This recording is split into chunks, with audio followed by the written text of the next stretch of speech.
প্রধানমন্ত্রীর চীন সফরের পর মার্কিন দূতের ঢাকায় আসা ভারসাম্যমূলক কূটনীতির সাফল্য বলছেন পররাষ্ট্র উপদেষ্টা। You can see that it is gaining respect. The government is enjoying and maintaining a balanced position. দুই পরাশক্তির সঙ্গে ভারসাম্য রক্ষায় চ্যালেঞ্জ বলছেন বিশ্লেষকরা। প্রেসিডেন্ট শি জিনপিং প্রস্তাবও দিয়েছেন প্রধানমন্ত্রীকে, বাংলাদেশ মিয়ানমার চীন ইকোনমিক করিডোর করা যায় কিনা। আমি মনে করি বাংলাদেশের দিক থেকে এটা একটা কৌশলগত বিজয়, কারণ বাংলাদেশ একদিকে যেমন আপনার চায়নার সাথে বিভিন্ন দ্বিপাক্ষিক আলোচনা করছে, পাশাপাশি মার্কিন যুক্তরাষ্ট্রের সাথেও আলোচনা করছে। ঢাকার চারপাশের নৌপথ লাভজনক করতে চায় সরকার, চলবে ওয়াটার বাস। প্রধানমন্ত্রীর সঙ্গে সভা শেষে জানান নৌ পরিবহন মন্ত্রী। আমরা ওয়াটার বাস এবং যেটাকে বলা হয় নৌপথে চলাচলটা যাত্রীদের জন্য নিশ্চিত করতে চাই, মনোরম পরিবেশে নিশ্চিত করতে। আওয়ামী লীগের কার্যক্রম নিয়ে পুলিশকে সতর্ক থাকার নির্দেশ স্বরাষ্ট্রমন্ত্রী। বেনজিরকে ফেরাতে কাজ চলছে, নিয়োগ করা হয়েছে ল ফার্ম। যারা আইনানুগভাবে গেছে, আমরা ল ফার্ম নিয়োগ করেছি, আমাদের চেষ্টা আমরা করছি, আমরা আশা করছি এগুলো আমরা বেশ ক্যান্সেল করতে পারবো এবং দ্রুত সমস্যা হবে। আলাপ আলোচনা চলছে, অগ্রগতি হইলে হোম মিনিস্ট্রি থেকে বা আমরা আপনার মিনিস্ট্রি থেকে আমরা সবার অংশগ্রহণে সফল হয়েছিল জুলাই আন্দোলন, বললেন মাহদি আমিন। সনদ বাস্তবায়ন ও গণহত্যার বিচার নিশ্চিত করবে সরকার। চট্টগ্রামের শীর্ষ সন্ত্রাসী ডেভিড ইমন সহ 5 জনকে 10 দিন করে রিমান্ড। ঢাকার কলাবাগানে শাশুড়ি ও স্ত্রীকে হত্যার অভিযোগে স্বামী আটক। দর্শক, স্বাগত নিউজ 24 সংবাদে। পুরো সংবাদে আপনাদের সাথে আছি আমরা দুজন, আমি সোহাগ বক্স এবং আমি তাসনিম অর্থী। দেখছিলেন সুপার বোর্ড সংবাদ শিরোনাম। প্রধানমন্ত্রী তারেক রহমানের চীন সফরের পরপরই মার্কিন বিশেষ দূত সার্জিও গরের ঢাকা সফরকে দেশের সফল কূটনৈতিক অবস্থান হিসেবে দেখছে সরকার। যুক্তরাষ্ট্রের কূটনৈতিক প্রস্তাব এবং চীনের সাথে চলমান বড় বড় উন্নয়ন প্রকল্প সব মিলে দুই পরাশক্তির মাঝে একটি কার্যকর ভারসাম্যপূর্ণ পররাষ্ট্রনীতি বজায় রাখছে বাংলাদেশ। বিকেলে পররাষ্ট্র মন্ত্রণালয়ে এসব কথা বলেন প্রধানমন্ত্রীর পররাষ্ট্র উপদেষ্টা হুমায়ুন কবির।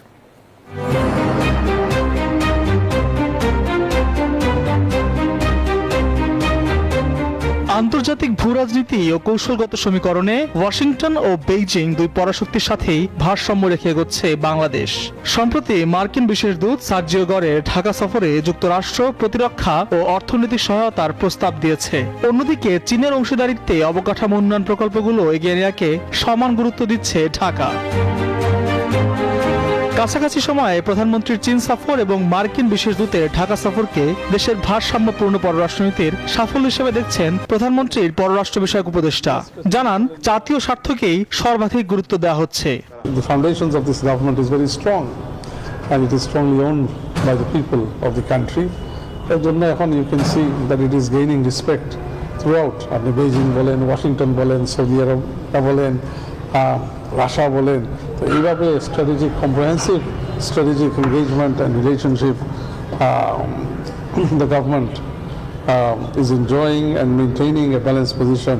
এদিকে সৌদি আরবের নেতৃত্বাধীন প্রতিরক্ষা জোটে বাংলাদেশের অংশগ্রহণ কেবল হুতিদের প্রতিরোধের জন্য, ইরানকে আক্রমণের উদ্দেশ্যে নয় বলে জানান তিনি।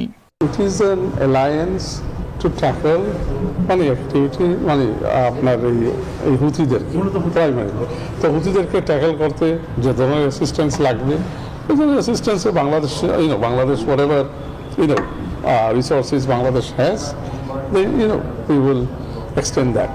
পররাষ্ট্র মন্ত্রণালয় বলছে, বৈশ্বিক টানাপোড়েনের মাঝেও যে কোনো একটি বিশেষ ব্লকের দিকে না ঝুঁকে সবার সাথে বন্ধুত্ব, কারোর সাথে বৈরিতা নয়, এই নীতিতেই বিশ্বমঞ্চে নিজেদের অবস্থান সুদৃঢ় করতে চায় ঢাকা। আল মোহাম্মদুল খান, নিউজ 24, ঢাকা।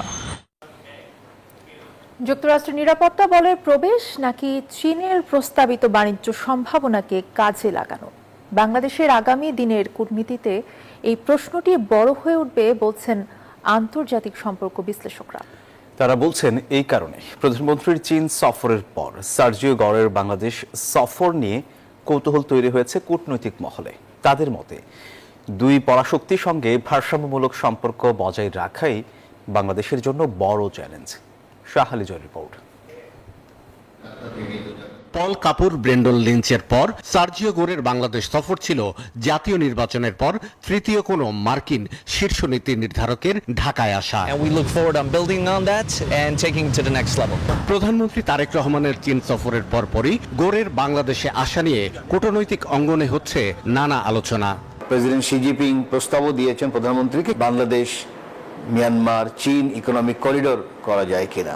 আমার মনে হয় তারা জানতে চাচ্ছে যে বাংলাদেশ সরকার কি পদক্ষেপ নেবে। আমি মনে করি বাংলাদেশের দিক থেকে এটা একটা কৌশলগত বিজয়, কারণ বাংলাদেশ একদিকে যেমন আপনার চায়নার সাথে বিভিন্ন দ্বিপাক্ষিক আলোচনা করছে, পাশাপাশি মার্কিন যুক্তরাষ্ট্রের সাথেও আলোচনা করছে। বিশ্লেষকরা বলছেন চীনের যে বিপুল বিনিয়োগ প্রস্তাব সেটি বাস্তবায়নের আগে দেশটি জানতে চাইবে যুক্তরাষ্ট্রের সঙ্গে আকসা বা জিসুমিয়ার মতো নিরাপত্তা সমঝোতা নিয়ে বাংলাদেশের ভাবনা কি। যুক্তরাষ্ট্রের যেই ঝুঁকে যাওয়া সেটা মূলত নিরাপত্তা কেন্দ্রিক, ওদিকে চীনের আবার মূল হলো অর্থনৈতিক উন্নয়নের। কিন্তু চীন ভালোভাবেই জানতে চাইবে যে বাংলাদেশ কি আসলেই ওই নিরাপত্তা কাঠামোর মধ্যে ঢুকছে কিনা যুক্তরাষ্ট্র। আমি তো এমন জায়গায় ইনভেস্ট করতে চাইবো না যেই দেশ আবার আমার এগেনস্টে নিরাপত্তার কাঠামো তৈরি করছে।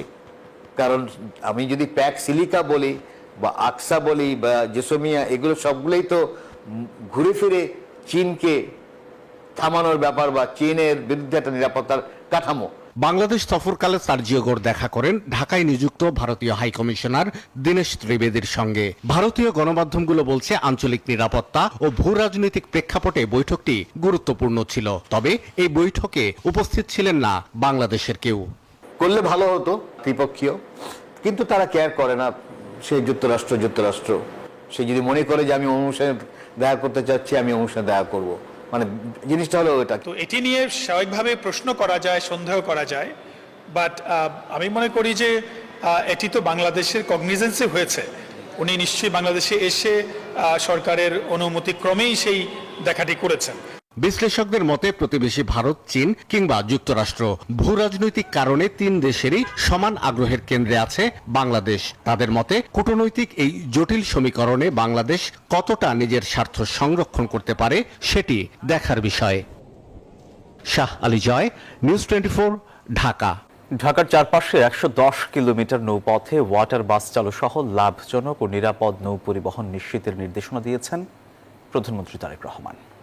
দুপুরে সচিবালয়ে প্রধানমন্ত্রীর সঙ্গে ঢাকার চারপাশে বৃত্তাকার নৌপথ উন্নয়ন সংক্রান্ত সভা অনুষ্ঠিত হয়। পরে আন্তর্জাতিক পর্যায়ে আন্ডার ওয়াটার রোবোটিক ড্রোন নির্মাণ প্রতিযোগিতায় বিশ্ব চ্যাম্পিয়ন দল প্রধানমন্ত্রীর সাথে সাক্ষাৎ করে। সচিবালয়ে প্রধানমন্ত্রী তারেক রহমানের সভাপতিত্বে ঢাকার চারপাশে নৌপথ চালু নিয়ে এক সভা অনুষ্ঠিত হয়। এতে ঢাকার চারপাশের নৌপথগুলো সচল করার সিদ্ধান্ত নেওয়া হয়। ওয়াটারওয়েজ যেটা আছে ঢাকা শহরের চারপাশে, সেটা প্রায় 110 কিলোমিটারের মতো। তো সেখানে কিভাবে ওয়াটার বাস এবং নৌযাত্রা যেগুলি আছে সেটা নিশ্চিত করা যায়। তো সেই পরিকল্পনা নিয়ে এর আগে একটা মিটিং হয়েছিল, তার ফলো আপ মিটিং। তো সেখানে বেশ কিছু প্রতিবন্ধকতা আছে, বেসরকারি কিছু উদ্যোক্তাদের আগ্রহ আছে, সেটা সমন্বিতভাবে কিভাবে কাজে লাগানো যায় সেই জন্যই এই মিটিংটা ছিল। দূষণ প্রতিরোধ, ড্রেনেজ ব্যবস্থার উন্নয়ন এবং নদীর নাব্যতা ও পানি প্রবাহ স্বাভাবিক রাখার পাশাপাশি নদীর পাড়ে গাছ রোপণের নির্দেশ দেন প্রধানমন্ত্রী। কিভাবে আবর্জনা যাতে নদীতে না ফেলে সেটার জন্য আমরা জনগণকে উৎসাহিত করব।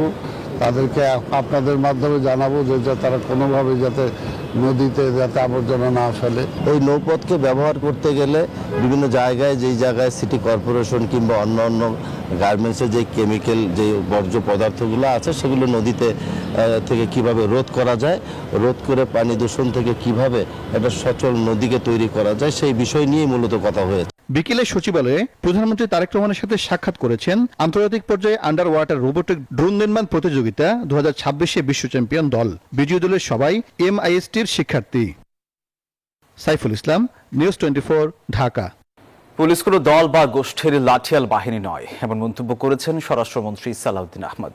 সকালে রাজশাহীর পুলিশ একাডেমিতে এই কথা বলেন তিনি। এ সময় তিনি বলেন, আগস্ট এলে নিষিদ্ধ আওয়ামী লীগের কার্যক্রম বৃদ্ধি পায়, সে কারণে পুলিশকে সতর্ক থাকতে হবে। বলেন, ডিজিটাল অপরাধ দমন ও সাইবার নিরাপত্তার জন্য কারিগরি দক্ষতা অর্জন করে সাধারণ মানুষের অকৃত্রিম বন্ধু ও সেবক হতে হবে পুলিশ কর্মকর্তাদের। বলেন, ফ্যাসিবাদী হাসিনা সরকারের আমলে অন্যান্য প্রতিষ্ঠানের ন্যায় পুলিশ বাহিনীও ক্ষতিগ্রস্ত হয়েছে। শৃঙ্খলা ভঙ্গ এবং অপরাধের সাথে জড়িত পুলিশ সদস্যদের বিরুদ্ধে ব্যবস্থা নেওয়া হচ্ছে এবং চলমান থাকবে বলেও মন্তব্য করেন মন্ত্রী। পুলিশ কোনো বিশেষ দলের বা গোষ্ঠীর লাঠিয়াল বাহিনী নয়, বরং পুলিশ হবে জনগণের কৃত্রিম বন্ধু। জননিরাপত্তা নিশ্চিত করা এবং পুলিশ বাহিনীকে দলীয় প্রভাবমুক্ত করে একটি আধুনিক সেবাধর্মী ও মানবিক সংস্থায় রূপান্তর করাই আমাদের মূল লক্ষ্য। আওয়ামী ফ্যাসিবাদী গোষ্ঠী, যেটা নিষিদ্ধ ঘোষিত রাজনৈতিক গোষ্ঠী, তাদের বিভিন্ন কার্যক্রম আগস্ট মাসে পরিলক্ষিত হচ্ছে। তো সেই জন্য আমরা সবাইকে সতর্ক থাকতে বলেছি। দুবাইয়ের সাবেক আইজিপি বেনজির আহমেদের জামিন বাতিলে সরকার ল ফার্ম নিয়োগ দিয়েছে বলে জানিয়েছেন স্বরাষ্ট্রমন্ত্রী সালাউদ্দিন আহমেদ। আর বেনজির আহমেদকে দেশে ফেরাতে স্বরাষ্ট্র মন্ত্রণালয় কাজ করছে বলে জানিয়েছেন প্রধানমন্ত্রীর পররাষ্ট্র উপদেষ্টা হুমায়ুন কবির। এদিকে বেনজির আহমেদ জামিন পাওয়ার ক্ষেত্রে দুদকের কোনো ধরনের আইনি গাফিলতি হয়নি বলে জানিয়েছে দুদক। দীর্ঘ ৪৮ দিন কারাভোগের পর বৃহস্পতিবার দুবাইয়ের কারাগার থেকে জামিনে মুক্তি পান দুদকের ৬ মামলার পলাতক আসামি সাবেক আইজিপি বেনজির আহমেদ। ৩ দিন পর এমন খবর এদেশের গণমাধ্যমে প্রকাশ পায়।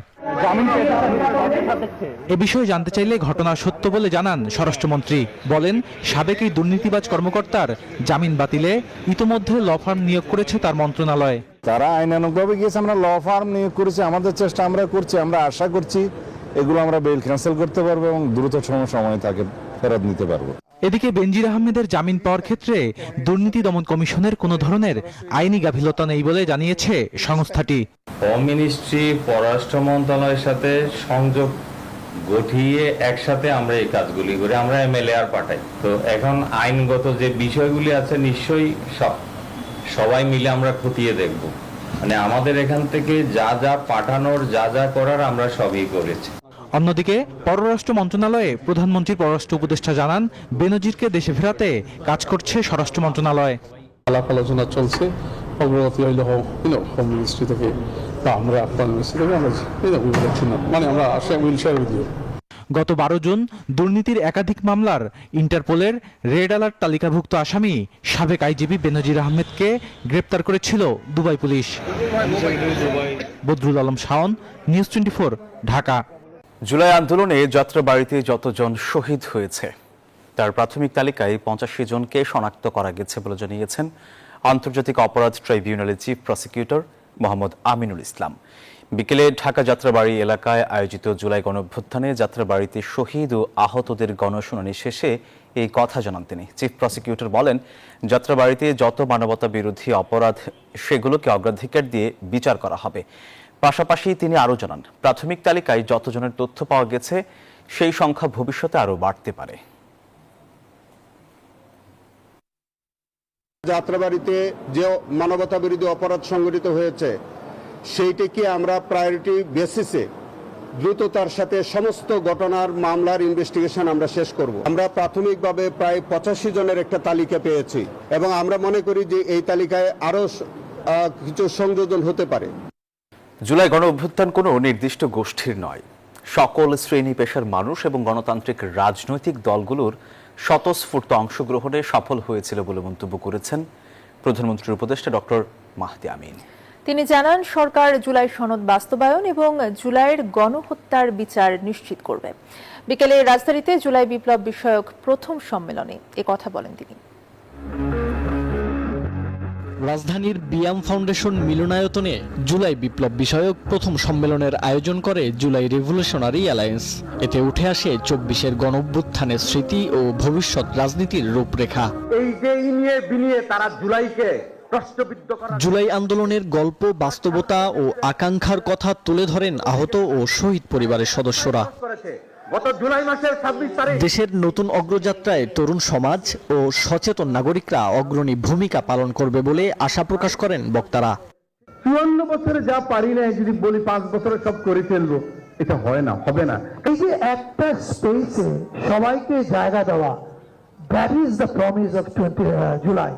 আমাদের ছোট ছোট বাচ্চাদেরকে খুন করা হয়েছে আর আপনি তা মক করবেন? সরি, আপনার সাথে আমার কোনো লেনদেন নাই। সংস্কার ও গণহত্যার বিচার ছাড়া স্বপ্নের বাংলাদেশ গড়া সম্ভব নয় বলে মন্তব্য করেন জামায়াত ও এনসিপি নেতৃবৃন্দ। আমাদেরকে বুঝতে হবে যে ওই সময়টাও খারাপ ছিল, এজন্য ৭৫ এসেছিল, এবং এই সময়টাও খারাপ দেখেই ওই একই লেগেসির ধারককে আমরা বিদায় করতে বাধ্য হয়েছি।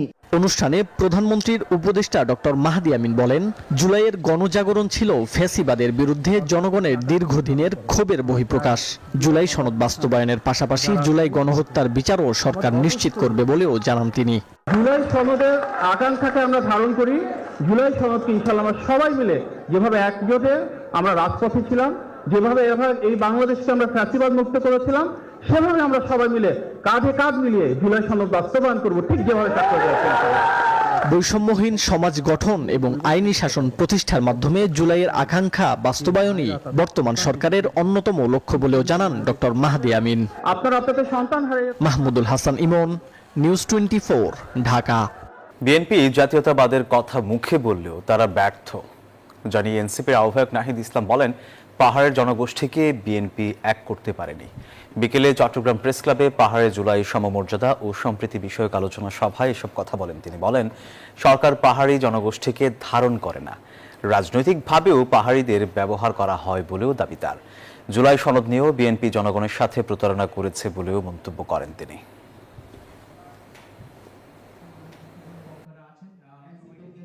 জুলাই বিভাজন আসলে যারা ক্ষমতায় এখন গিয়েছে তাদের ক্ষমতায় যাওয়ার স্বার্থে তারাই বিভাজন করেছে।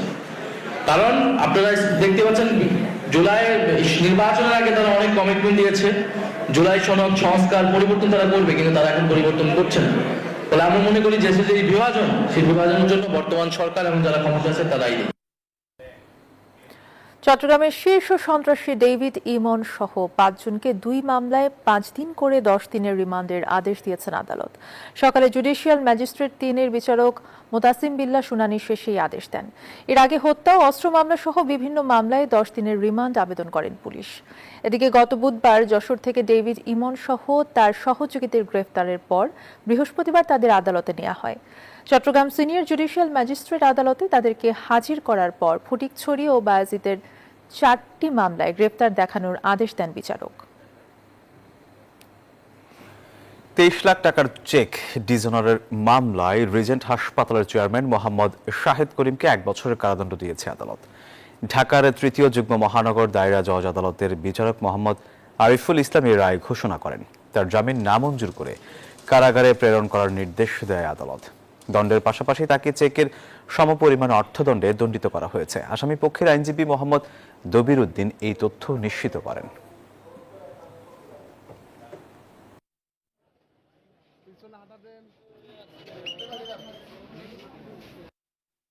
যে মামলাটা চলমান আছে, তারপর 2026 আর 2020-এ ওনার বিরুদ্ধে চেকের মামলা দায়ের করে চেকের মূল টাকা হলো 23,18,358 টাকা।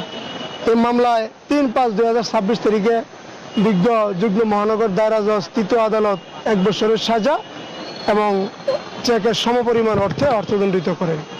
আজকে মামলায় ওনাকে শুনানি দেখাইছে। স্বামীর ছুরিকাঘাতে প্রাণ হারালেন স্ত্রী এবং তার মা। সকাল 9:30টার দিকে রাজধানীর কলাবাগানের আলামিন মসজিদ গলি এলাকায় এই ঘটনা ঘটে। ঘটনাস্থলেই প্রাণ হারান স্ত্রী। আর তার মায়ের মৃত্যু হয় ঢাকা মেডিকেলে। হৃদয় ওরফে আশিক নামের ঘাতককে আটক করেছে পুলিশ। প্রাথমিকভাবে ধারণা করা হচ্ছে পারিবারিক কলহে এই হত্যাকাণ্ড। রাজধানীর কলাবাগানের আলামিন মসজিদের গলি। হঠাৎ আকস্মিক চিৎকার চেঁচামেচিতে থমকে উঠে এলাকাটি। তুচ্ছ বিষয় নিয়ে কথা কাটাকাটি থেকে মুহূর্তেই ঘটে যায় প্রাণহানির ঘটনা। প্রত্যক্ষদর্শীরা জানান, পারিবারিক বিবাদের এক পর্যায়ে ক্ষিপ্ত হয়ে স্ত্রী ফারজানা আক্তার রাত্রিকে ছুরিকাঘাত করেন স্বামী হৃদয় ওরফে আশিক। মেয়েকে বাঁচাতে এগিয়ে আসেন মা ফিরোজা বেগম। আমার স্বাস্থ্য ভাই ফোন দিয়ে তাড়াতাড়ি তুই বাসা যা, তোর বউ আর মায়ের মনে মারলে দিয়েছে। আমি রিক্সালের দোকান আসি, আইসা দিকে মেয়ের ডেট এমনি দিছে, বউ একটু কোনো দম সারতেছে। আমি এই লয়ে আমি ঢাকা মেডিকেল গেছি। আগে শুনলাম বউ মাইয়া দোনো জানাই মাইরা লাইছে, সেই ছেলে মারছে, ছেলে ফাঁসি চাই। উত্তেজিত হৃদয় তখন শাশুড়ি ফিরোজাকেও উপর্যুপুরি ছুরিকাঘাত করেন। ঘটনাস্থলেই প্রাণ হারান স্ত্রী রাত্রি। ফিরোজা বেগমকে ঢাকা মেডিকেলে নেওয়া হলে মৃত ঘোষণা করেন চিকিৎসক। স্বামী স্ত্রীর পারিবারিক কলহ নিয়ে তাদের মধ্যে ঝগড়া লাগে। শাশুড়ি এসে মেয়ের পক্ষ নেয়, তো এই শাশুড়ি এসে যখন মেয়ের পক্ষ নেয় তখন স্বামীটা আরো রাগান্বিত হয়। তার বউকে তরকারি কাটা চাকু দিয়ে স্টেপ করে এবং পরবর্তীতে শাশুড়িকেও স্টেপ করে। তার বউ ঘটনাস্থলেই মারা যায়। হত্যাকাণ্ডের পর 1 বছরের শিশু সন্তানকে নিয়ে কলাবাগান থানায় গিয়ে আত্মসমর্পণ করেন Shipon. Masud Sumon, news 24, Dhaka. Deputy attorney general ও সহকারী অ্যাটর্নি জেনারেল নিয়োগে দুর্নীতি, দলীয় পক্ষপাত, অস্বচ্ছতা এবং অর্থ লেনদেনের অভিযোগ তুলে নতুন করে নিয়োগের দাবি জানিয়েছেন বিএনপিপন্থী আইনজীবীদের একাংশ। তবে প্রথম কর্মদিবসে নতুন আইন কর্মকর্তাদের সততা ও নিষ্ঠার সঙ্গে দায়িত্ব পালনের আহ্বান জানিয়ে অ্যাটর্নি জেনারেল বলেন, এই নিয়োগ রাষ্ট্রপতির সাংবিধানিক এখতিয়ারে হয়েছে এবং তার সিদ্ধান্ত অনুযায়ী নিয়োগ সম্পন্ন হয়েছে। অ্যাটর্নি জেনারেলের কার্যালয়ের সামনে বাংলাদেশ জাতীয়তাবাদী আইনজীবী ফোরামের ব্যানারে বিক্ষোভ সমাবেশ করেন বিএনপিপন্থী আইনজীবীদের একাংশ। তাদের অভিযোগ 86 জন ডেপুটি অ্যাটর্নি জেনারেল ও 179 জন সহকারী অ্যাটর্নি জেনারেল নিয়োগে ব্যাপক অনিয়ম হয়েছে। বর্তমান নিয়োগ বাতিল করে নিরপেক্ষ তদন্তের মাধ্যমে নতুন করে নিয়োগের দাবি জানান তারা। আদর্শ নেতাকর্মীরা বঞ্চিত হয়, তাদেরকে নির্যাতন করা হয়, মামলা কাজ, তাদেরকে বাদ দিয়ে 4 কোটি টাকা লেনদেনের মাধ্যমে আমরা দেখতে পেয়েছি অ্যাটর্নি জেনারেলকে। আমরা এই সকল ধরনের ফ্যাসিস্ট, গুপ্ত, সুপ্ত, দুর্নীতিবাজ যারা এই অফিসে নিয়োগ পেয়েছে এবং যারা এই অফিসে আগে থেকে আছে তাদের সবার পদত্যাগ চাচ্ছি। একই দিনে কর্মদিবস শুরু করেন নতুন নিয়োগ পাওয়া ডেপুটি অ্যাটর্নি জেনারেল ও সহকারী অ্যাটর্নি জেনারেলরা। তবে নিয়োগ নিয়ে অভিযোগের বিষয়ে অ্যাটর্নি জেনারেল বলেন, রাষ্ট্রপতির সাংবিধানিক ক্ষমতার আওতায় নিয়োগ হয়েছে। রাষ্ট্রপতি যেভাবে মনে করেছে যত বেশি সংখ্যক ডিএজি, এএজি দরকার তারা সেভাবে নিয়োগ দিয়েছেন। হয়তো আমাদের যারা অনেকে আমাদের কলিগ ছিল তারা হয়তো কোনো কারণে হয়তো এখন এবার বিবেচিত হননি, আর সেই বিবেচনাটা যারা করেছেন, নিয়োগ দিয়েছেন তারা বলতে পারবেন। আমি তো আমাদের আজকে যারা নিয়োগ পেয়েছেন আমিও তাদের মতোই আরেকজন নিয়োগপ্রাপ্ত ব্যক্তি। অন্যদিকে জাতীয়তাবাদী আইনজীবী ফোরামের সভাপতি অ্যাডভোকেট জয়নুল আবেদিন বলেন, দুই পক্ষ আলোচনায় বসলে বিরোধ নিরসনের উদ্যোগ নেবেন। অভিযোগ প্রমাণের দায়িত্ব তাদের, অভিযোগ খণ্ডনের দায়িত্ব যাদের বিরুদ্ধে অভিযোগ করেছে। বিরোধ যদি সৃষ্টি হয়, যদি আর দুই পক্ষ একসাথে আসে, সেই ক্ষেত্রে আমি একটা উদ্যোগ নিতে পারি। এ সময় নতুন আইন কর্মকর্তাদের সততা, নিষ্ঠা ও পেশাদারিত্বের সঙ্গে রাষ্ট্রের পক্ষে দায়িত্ব পালনের আহ্বান জানান attorney general. Rashid Raihan, news 24, Dhaka. গাজীপুরে পৈতৃক সম্পত্তি দখলের উদ্দেশ্যে সাবেক ম্যাজিস্ট্রেট আরিফুল ইসলাম সোহেল ও তার স্ত্রী সহ কয়েকজনের বিরুদ্ধে ক্ষমতার অপব্যবহার, মিথ্যা মামলা, অপহরণ এবং মানব পাচারের মামলায় ফাঁসানোর অভিযোগ তুলেছেন ব্যবসায়ী তৌহিদ ইসলাম মনির। রবিবার সংবাদ সম্মেলনে তিনি অভিযোগগুলোর নিরপেক্ষ তদন্ত এবং বিচার দাবি করেন। বলেন, তিনি ও তার 5 বোন পৈতৃক সূত্রে পাওয়া জমির বৈধ মালিক। তবে জমি দখলের উদ্দেশ্যে তার আপন ভাতিজার জামাই সাবেক ম্যাজিস্ট্রেট আরিফুল ইসলাম সোহেল সরকারি পদ ও প্রভাব খাটিয়ে দীর্ঘদিন ধরে তাকে এবং তার পরিবারকে হয়রানি করে আসছেন। এসব ঘটনার নিরপেক্ষ তদন্ত এবং দায়ীদের বিরুদ্ধে আইনগত ব্যবস্থা নেওয়ার দাবি জানান তিনি।